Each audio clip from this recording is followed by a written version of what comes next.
자, 창세기 12장 1절부터 2절 말씀까지. 자, 우리 다 같이 믿음으로 합독합니다. 시작. 여호와께서 아브라함에게 이르시되 너는 너의 고향과 친척과 아버지의 집을 떠나 내가 내게 보여줄 땅으로 가라. 내가 너로 큰 민족을 이루고 내게 복을 주어 내 이름을 창대하게 하리니 너는 복이 될지라. 아멘. 자, 한번 따라 하십시다. 꿈꾸게 하시는 하나님. 내일의 주인 되신 하나님께서 9월의 문을 열어주시면서 우리에게 주신 말씀은 내가 시험하리라 입니다. 자, 출애굽기 16장 4절 말씀. 자, 믿음으로 시작. 그때에 여호와께서 모세에게 이르시되 보라, 내가 너희를 위하여 하늘에서 양식을 비같이 내리리니 백성이 나가서 일용할 것을 날마다 거둘 것이라. 이같이 하여 그들이 내 율법을 준행하나 아니하나 내가 시험하리라. 아멘. 여러분, 하나님께서 갈대아 우르에 살고 있는 아브라함을 선택하셔서 믿음의 조상으로 만들어 하나님이 원하시는 거룩한 나라를 세울 계획을 가지고 아브라함을 불러내십니다. 하나님이 시험하시는 거죠. 창세기 12장 1절 말씀. 자, 믿음으로 시작. 여호와께서 아브라함에게 이르시되 너는 너의 고향과 친척과 아버지의 집을 떠나 내가 내게 보여줄 땅으로 가라. 아멘. 그렇게 하나님은 아무것도 갖고 있지 않은 아브라함에게 이렇게 약속을 하십니다. 자, 창세기 12장 2절 말씀. 믿음으로 시작. 내가 너로 큰 민족을 이루고 내게 복을 주어 내 이름을 창대하게 하리니 너는 복이 될지라. 아멘. 자, 여러분, 이건 아브라함의 작은 가슴으로 상상할 수 없고 또 꿈꿀 수도 없는 그런 꿈이었습니다. 그러나 여러분, 우리가 예수를 믿고 교회에서 신앙생활을 하면서 하나님의 말씀을 들으면 가장 먼저 깨닫는 것은 하나님께서 나를 지으셨고 또 지명하여 부르셨으니 내 인생의 주인은 하나님이시라는 겁니다. 아멘. 그렇게 아브라함을 지명하여 부르셨으니 그 하나님은 아브라함이 하나님이 담아주신 그 꿈에 맞는 사람이 되도록 그를 본토 친척 아비집을 떠나게 하십니다. 자, 여러분, 교통수단이 발전하기 전에는 우리가 살아가는 땅은 4km 반경이었어요. 평생을 내가 태어난 동네에서 농사짓고 먹고 살면서 4km 반경을 떠나지 않고 살아갑니다. 지금도 시골에 사시는 분들 중에는 태어나고 자란 동네를 떠나지 않고 그렇게 사시는 분들도 제법 많습니다. 아브라함도 이 하나님의 부르심이 없었다면 평생을 그냥 갈대아 우르를 떠나지 않고 살았을 거예요. 그런데 그런 아브라함을 한 번도 가보지 않은 곳으로 하나님께서 인도하시는 거예요. 그의 작은 가슴을 키우시기 위해 더 넓은 세상이 있다는 것을 보여주시고 동서남북을 바라보게 만드시고 종과 행으로 걷게 만드십니다. 그리고는 또 한 번 이렇게 약속하십니다. 창세기 13장 14절부터 15절 말씀. 자, 믿음으로 시작. 롯이 아브라함을 떠난 후에 여호와께서 아브라함에게 이르시되 너는 눈을 들어 너 있는 곳에서 북쪽과 남쪽 그리고 동쪽과 서쪽을 바라보라. 보이는 땅을 내가 너와 내 자손에게 주리니 영원히 이르리라. 아멘. 자, 여러분, 하나님은 전능하신 하나님이시고 우주를 창조하신 주인이십니다. 하나님께서 지으시고 경영하고 계신 이 우주를 누가 다스리고 누가 누리기를 원하시냐면 하나님의 사람들이 누리기를 원하시는 거예요. 그런데 우리가 어떤 삶을 살고 어떻게 살아가느냐는 우리 마음의 사이즈만큼 살아갑니다. 내가 믿음이 적으면 적은 대로, 또 크면 큰 대로 내 눈이 가는 곳만큼 내 인생에 영향력이 가게 되는 거예요. 그런데 하나님의 가슴에는 우주가 있어요. 뭐가 있다고요? 우주가 있어요. 우주를 경영하시니까요. 그래서 하나님의 사람들이 온 세상을 다스리기를 원하십니다. 번성하고 생육하고 또 번성하고 정복하며 다스리며 살기를 원하십니다. 아멘. 이게 우리를 향해 포기할 수 없는 저와 여러분을 향하신 하나님의 꿈입니다. 그래서 우리를 때로는 아브라함처럼 살던 곳을 떠나게 하시기도 하고 하던 일을 멈추고 다른 일을 시작하게 하시기도 하는 거예요. 그러면서 조금씩 우리를 가로막고 있는 울타리와 같은 생각과 이 마음을 키워가시면서 내가 살고 있는 세상을 넘어 더 넓은 세상을 보게 하시고 내가 가보지도 못한, 내가 살아보지도 못한 삶으로 인도하시는 것입니다. 그렇게 나를 향한 놀라운 계획을 가지고 계신 하나님은 우리 모두가 꿈을 꾸며 살기를 원하시고 하나님께서 아브라함에게 주셨던 그 말씀을 우리에게도 동일하게 주시면서 우리가 이 말씀대로 이 세상을 살아가기를 원하시는 것입니다. 여러분에게 꿈이 있습니까? 내 자신에 대한, 내 삶에 대한, 내일에 대한 꿈이 있습니까?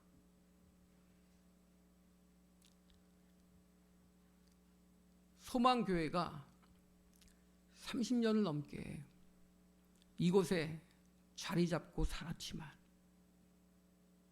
이제는 오산시 누읍동으로 옮기시는 것이 소망교회를 향하신 하나님의 놀라운 계획이 있기 때문임을 믿습니다.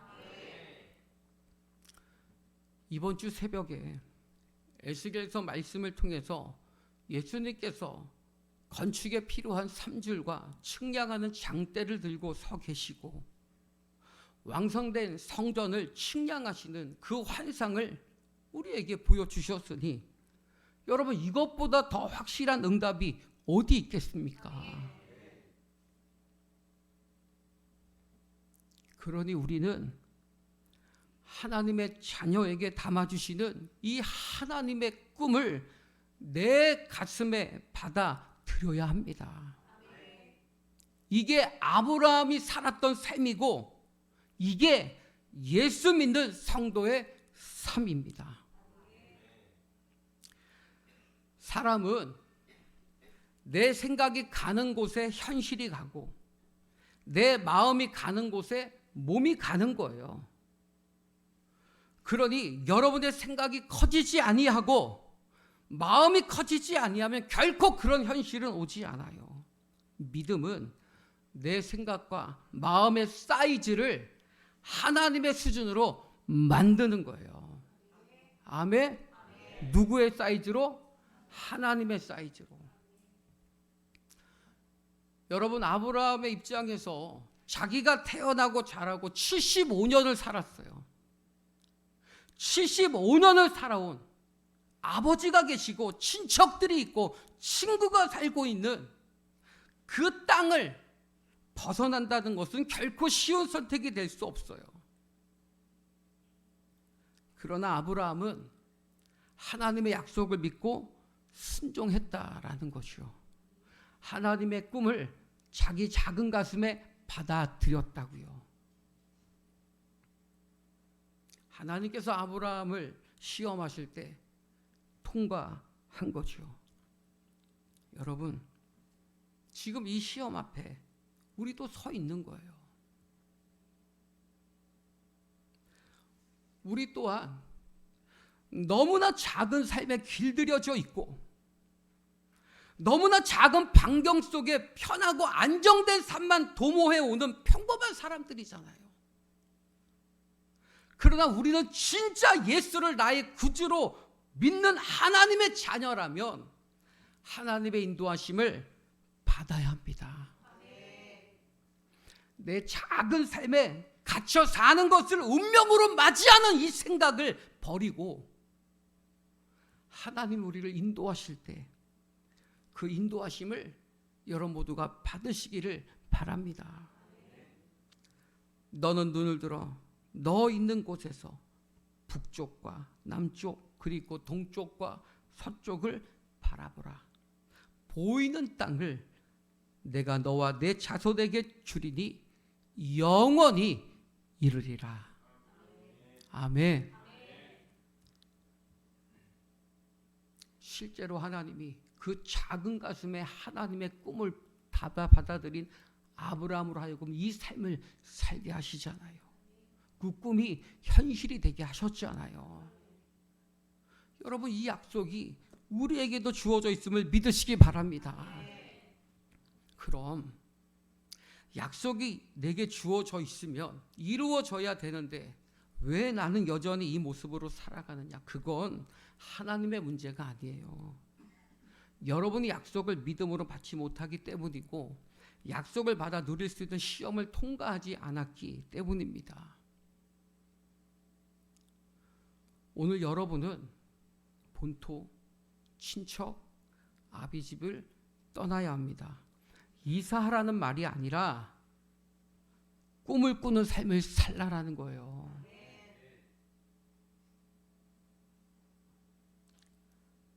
여러분이 지금 앉아 계신 그 자리를 털고 주님이 인도하시는 예배의 자리로, 기도의 자리로 오시라는 거예요.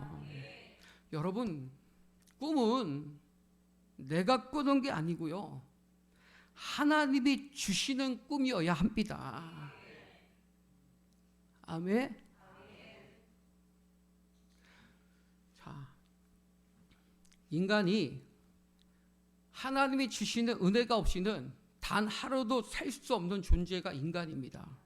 이 은혜는 모든 사람이 마시며 살고 있는 공기와 같아서 예수를 믿든지 믿지 않든지 모두에게 내려주시는 공평한 은혜입니다. 그러나 하나님의 축복은, 하나님의 복은 하나님 자체가 복이기 때문에 오직 예수를 믿는 성도에게만 주시는 선택적 은혜입니다. 그래서 공평할 수 없고요. 누구에게나 주시지 않습니다. 오직 믿음으로만 받을 수 있고 누릴 수 있습니다. 그러나 성도조차도 좋은 일이 일어나면 가장 먼저 자신의 노력과 수고를 기억해요. 그리고 그것을 자신에게 발견할 수 없을 때는 때로는 운이 주었다라고 말합니다. 재수가 주었다라고 말하고 때가 주었다라고 말합니다. 인간의 머리로는 하나님이 주시는 복을 전부 이해하지 못하기 때문에 멋대로 해석하고 사실을 왜곡하기 마련이죠. 예를 들면 얼마 전에 제가 이렇게 길을 걷다가 손에 뭐가 묻는 것 같아 봤더니 새똥이 떨어졌더라고요. 새똥을 제가 이렇게 맞았어요. 깜짝 놀랐어요. 근데 사람들은요, 새똥을 맞으면 재수 없거나 운이 나쁘다고 말하는데 제가 새똥을 맞은 다음에야 깨달은 것이 있어요. 그게 뭐냐면 제가 지나가는 발 밑에는 똥이 잔뜩 떨어져 있었어요. 올려다 보니까 새가 잔뜩 앉아 있다는 걸 제가 새똥을 맞고 나서야 깨닫게 된 거죠. 제가 미리 눈치를 챘으면 피할 수 있었던 그 현상을 과연 재수가 없거나 운이 나빴다고 할 수 있을까요? 또 한 가지 예를 들면 야시장 같은 데 가면 제비뽑기를 하는데 사람들은 기대를 가지고 손을 넣어서 뽑아보지만 만약에 점주가 당첨을 아예 넣어놓지 않았다면 꽝을 뽑은 사람은 운이 나빴다고 할 수 있을까요? 자, 여러분, 운은 어디에나 존재하는 게 아니라 떨어질 만한 곳에 있는 사람에게 떨어지고 당첨을 넣어 놓은 곳에 있는 사람에게만 뽑힌다는 거예요. 자, 하나님의 복도 마찬가지로 우리가 하나님의 복을 받으려면 복이 되신 하나님을 믿어야 하고 복이 되신 하나님의 인도하심을 받아야 그 복을 우리가 받아 누릴 수 있는 것입니다. 그러니 여러분 모두가 하나님의 복을 받으려면 하나님을 믿는 믿음으로 하나님의 인도하심을 받기로 결단하고 인도하시는 그 자리에 있으면 우리는 하나님의 복을 받을 수 있음을 믿으시기 바랍니다. 아멘. 자, 좀 더 설명을 드릴게요. 자, 여러분에게 있어서 삶의 자리는 정해져 있는 것이 아닙니다. 지금 여러분의 그 삶의 자리는 운명이 아니라 말이에요. 매일매일이 똑같은 날이고 똑같은 장소인 것 같지만 영적인 세계에서 보면 어제와는 완전히 다른 날입니다.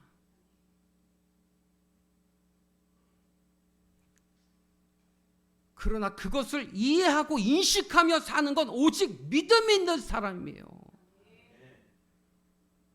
보라, 이전 것은 지나갔으니 새 것이 되었도다.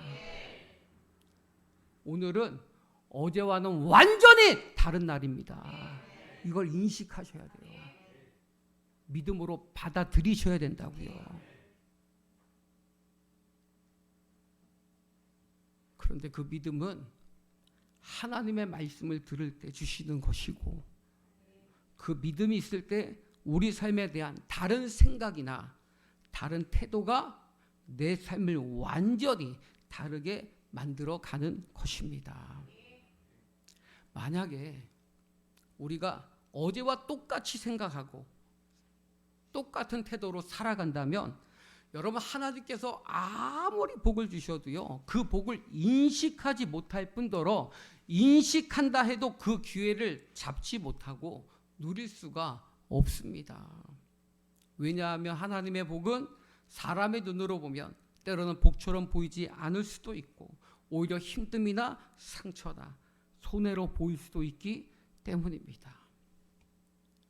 아브라함의 입장에서 볼 때 너는 본토 친척 아비 집을 떠나라는 그 말이 복으로 여겨지겠습니까? 여러분이 지금 하고 있는 거 다 내려놓고 떠나라고 할 때 그게 복으로 여겨지겠냐고요. 믿음이 없으면 하나님의 축복과 하나님의 계획, 하나님의 꿈을 품을 수가 없는 거예요. 믿을 때,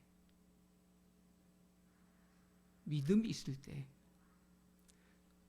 여러분은 완전히 다른 삶을 살게 될 줄로 믿습니다. 자,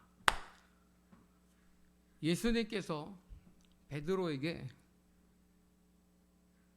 밤새도록 그물을 내려도 고기 한 마리 잡지 못했지만 너는 배의 오른편에 그물을 내리라고 합니다. 여러분, 생각해 보세요. 원양어선도 아니에요. 고깃배예요. 오른편, 왼편 차이 있습니까? 똑같은 바다잖아요. 조그만 고깃배에 오른편에 내리든 왼편에 내리든 그게 무슨 차이가 있냐 말이에요. 똑같은 바다지. 그런데 왜 예수님은 굳이 배 오른편에 그물을 내리라고 하셨을까요? 여러분 생각해 보세요. 하나님의 축복은요, 하나님의 기적은요 아주 작은 차이로, 작은 변화로 시작되는 것이기 때문입니다. 왜 새벽기도, 수요예배, 금요기도회, 가정예배, 구역예배 찬양 예배. 왜 참석해야 됩니까? 1시간 예배 드린다고 뭐가 달라집니까? 여러분, 그 생각이 여러분의 삶에 주시는 복을 받지 못하게 하는 거예요. 그 생각이.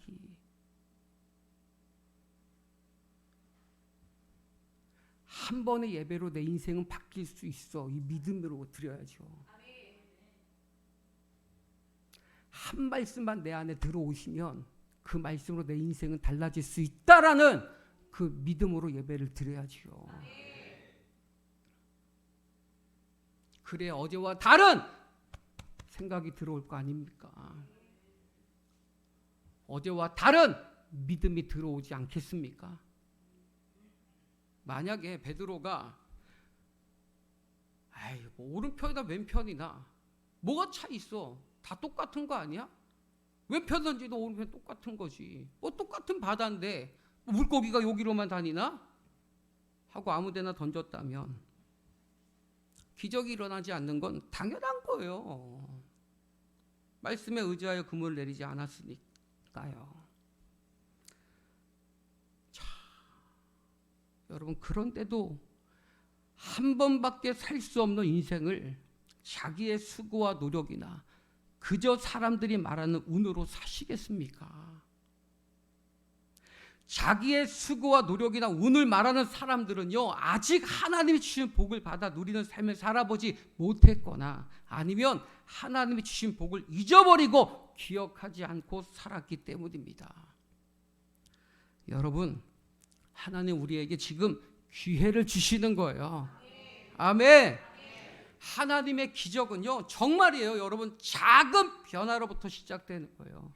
지금 자금의 틈이 나중에 보면은요, 여러분 상상할 수도 없는 결과를 만들어낸다는 이 사실을 믿으시기를 축복합니다. 지금 말 한마디, 지금 생각 하나, 지금 작은 태도 하나의 변화가 여러분의 인생을 바꾸는 계기가 될 줄로 믿습니다.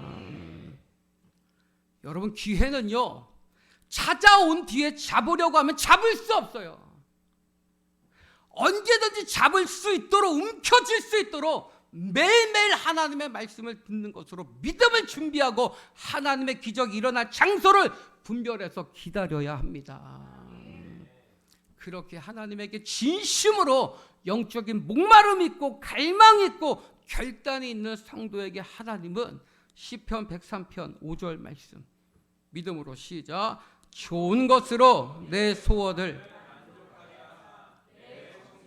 독수리같이 새롭게 하신도다. 아멘. 믿으시면 아멘. 믿어지면 아멘.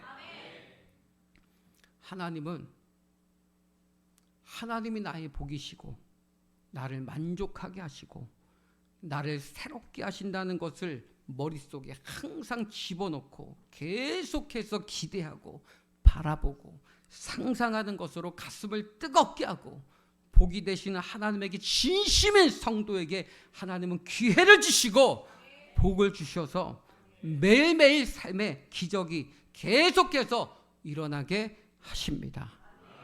이것이 하나님께서 나를 시험하실 때 그 시험을 통과한 성도에게 주시는 축복입니다. 여러분, 하나님께서 내가 시험하리라 하셨습니다. 그러니 우리 삶에 일어나는 모든 일들 안에 우리에게 주시는 복이 있고 기적이 있으니 가장 먼저 해야 할 일은 예배의 자리, 기도의 자리에 나와 믿음을 받아야 하고 새로운 생각과 마음이 일어나야 합니다. 새 힘이 일어나야 합니다. 그래야 하나님이 주시는 꿈을 받을 수 있습니다. 오늘 하나님은 아브라함에게 꿈을 주셨습니다. 하나님은 여러분에게도 꿈을 주시기를 원하십니다. 여러분, 9월 마지막 주일이에요. 꿈을 꾸지 않고 산 사람에게도 2024년은 올 것이고 날마다 꿈을 꾸며 산 사람에게도 2024년은 올 것입니다. 꿈을 꾸고 산다고 밥을 2그릇 먹거나 3그릇 먹는 것이 아니라 단지 차이가 있다면 이 가슴에, 이 작은 가슴에 꿈 하나 담고 사는 것뿐입니다. 현실이 다르거나 환경이 다르거나 상황이 다르지 않아요. 그런데 정말 놀라운 것은 항상 하나님이 주신 꿈은 현실로 오게 돼 있어요. 하나님의 꿈은 반드시 이루어지기 때문에 우리가 꿈을 안고 살아가면 나도 모르게 그 꿈이 나를 꿈꾸는 곳으로 이끌어 가신다는 것입니다. 그러니 하나님이 시험하실 때 하나님이 인도하시는 삶을 사시기를 주님의 이름으로 축원합니다. 축원합니다. 자, 우리 찬양 주님 앞에 올려드리고 우리 기도하는 시간 갖겠습니다. 자, 창세기